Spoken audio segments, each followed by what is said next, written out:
I have seen my share of arcade machines, custom built machines, and also ones from China, but this thing is the most crazy but also like the most expensive machine I've ever seen in my life. This thing has so many cool features that we're going to talk about today, so stay tuned and let's go with the show because it's going to be epic.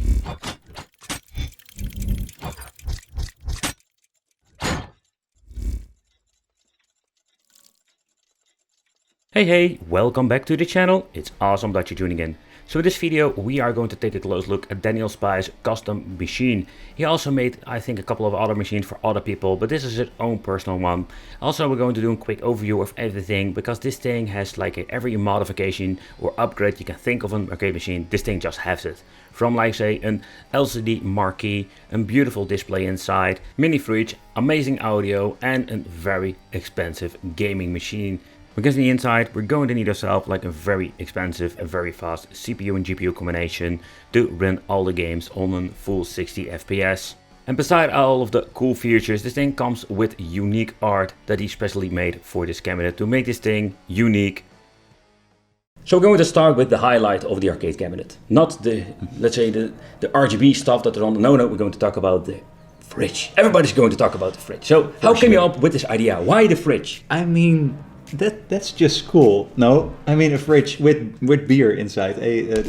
I love it, and it's so funny that so many people are reacting on it. It's very nicely how you made this. Let's say you put the fridge in the machine and make it like one big gigantic thing. It's not like, and it's LED. There's an LED light inside the fridge. I reversed it, so it's always on. So I can look at my beer all day. So let's talk about the control deck because this thing is just crazy. Not only it's 4-player, but we have RGB buttons, we're having RGB joysticks, and no wicked wiggle sticks, we're having just all premium parts. So can you tell us something about it? What kind of parts are you using? Spinners, joystick? Yeah. For sure. Okay, so there are a total of 41 buttons. there are a lot of buttons, and they're all RGB, which is a pain in the ass to wire. Tell you that you need 2 wires for a normal button. And these buttons requires six of them. So there are a lot of wiring. There are Ultimark parts. They are really nice, and they have the RGB bolt tops, and I love them. They are super expensive. That's the problem. You need to buy the joystick, and then you need to buy the RGB extension, which is another 60 euros or so. But it's just crazy, but it is really cool and colorful. They're nice and very colorful.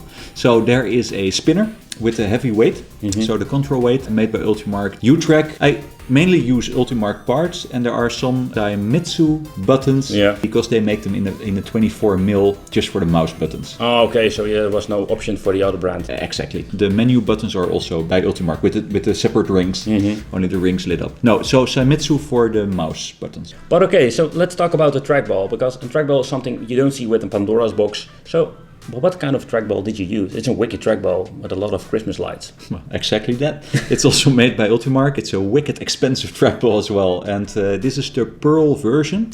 And you can buy a small PCB with the LEDs together. You mount it, and then it lights up in every color you want. So which is nice. And it gives a very nice effect when you're playing the game. I'm not a golfer, but now I play a lot of golf games, golden tee games. I think that's the ultimate experience. Having a trackball that works properly, better set works perfectly. That is the thing that you need to have. But to make this set complete, you also have a spinner, because there are games like Arkanoid, you need a spinner. And it is basically unplayable with a joystick. For sure. But tell me about something about the spinner, because this thing feels quite nice. Yeah, it's also sounds like an Ultimark commercial now, but I just use a lot of Ultimark stuff. If you're going to build an arcade cabinet, you will end up with Ultimark stuff somewhere or another. So it's spinner they make, and I chose very heavy contra weight. And this is the reason why it spins so nicely. It feels really heavy. Yeah, and it feels very nice, and it feels very long. And I suck at spinning games.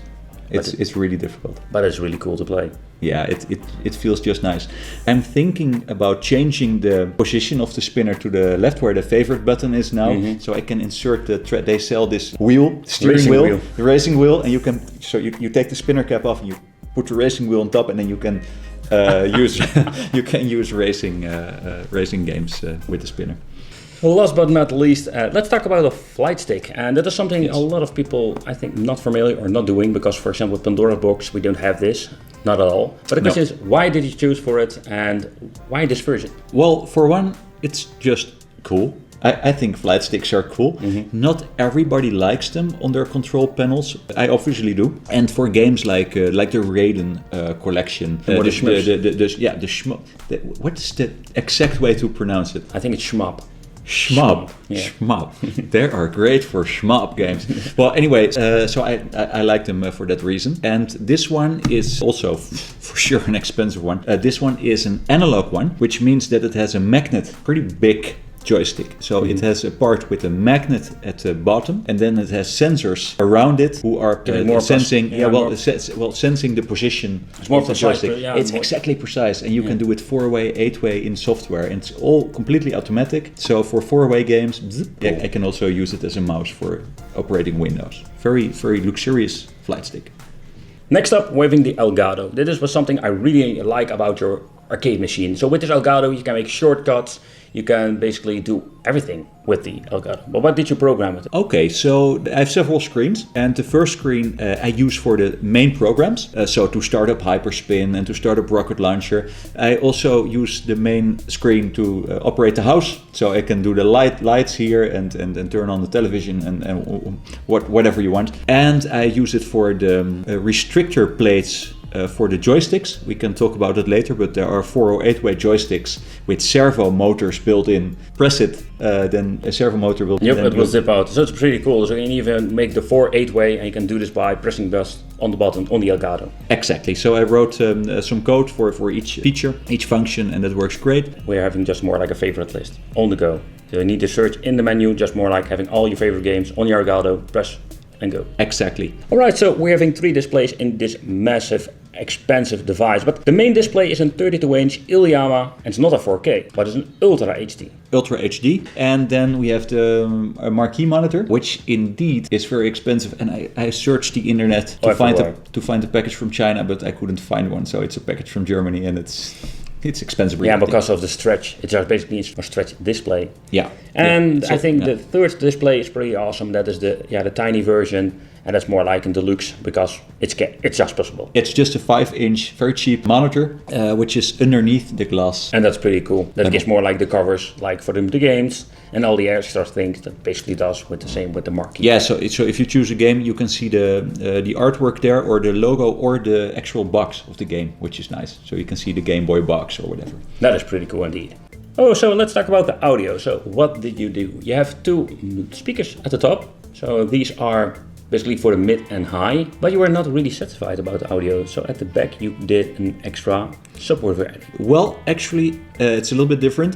When the cabinet was done, the only thing that I really didn't like was the sound quality, and everybody's doing it, I think, the way I did it, with the 2 speakers and with the amplifier in front. Yeah, exactly the same way what I did when the arcade went up. So basically you hooked up normal speakers on your amplifier of the subwoofer from Logitech. That's true. So basically the amplifier is not amplifying anything anymore. It's like volume a potential control. meter. Yeah, it's a volume control. And now the sound is really awesome. It's very heavy.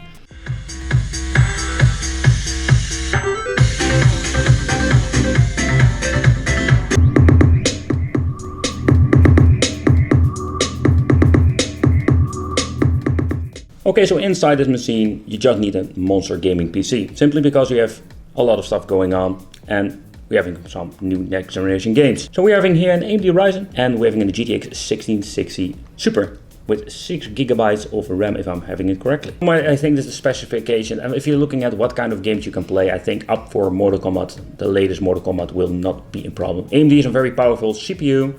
The GPU of the NVIDIA is when I say the latest, because we're having now the 3rd generation at the moment making this video, but it's just a great setup and more than enough for powering on 3 displays and of course playing the next generation of games. I installed GTA 5 and I can play it in Ultra HD. Ultra HD. So that's pretty nice. But the cooling is something that is very important in a machine like this. It includes for everything. When you're having a very high-end PC inside, it takes up a lot of room but also has a lot of heat. And that is something you need to find a solution for. So you find a solution with the fans. True. So there are some fans obviously in the PC compartment, which were in the original design already. So the PC is actually really cool. The only thing that went wrong is that when the machine was done, the hypermarquee screen became super hot. You could bake an egg on the glass front panel. I didn't know screens were producing so much heat, so I needed to add 4 more 140 mil be quiet fans. Be quiet, the fans that are quiet, the be quiet. Exactly. So the device itself, or better said the arcade machine, is running on Hyperspin and in combination of this Supreme gaming machine. But yeah, the reason is that